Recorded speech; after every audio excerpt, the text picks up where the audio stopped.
yang sebagaimana yang dilakukan oleh Babinsa SWJI, anggota Koramil Gide 02, dalam hal ini melakukan aksi pemberian kitab suci Al-Quran dalam bentuk dalam suasana menyambut hari suci bulan Ramadan yang dilakukan di Desa Sugihara Kecamatan Kabupaten Nias.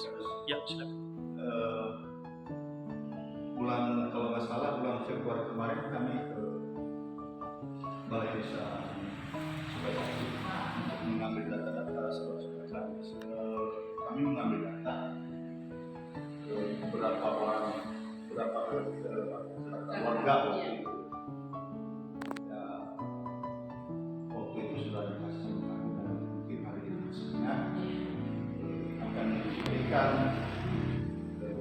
Al-Quran dalam rangka bulan suci Ramadan.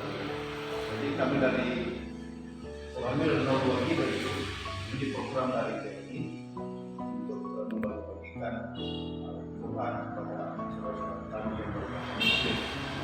Dan tadi kami sudah hubungi Pak Kadus, sebenarnya Pak Kadus sudah datang dan Pak Kadus sudah menghubungi Kades Kadesnya, makanya hanya kami ketika ini mendatang dan didampingi oleh Pak Kadus. Jadi ini kami akan menyerahkan Al-Quran ini 2 biji. Semoga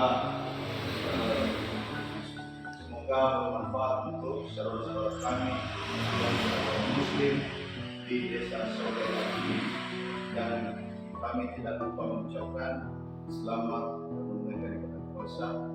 Semoga kita semuanya dalam keadaan sehat.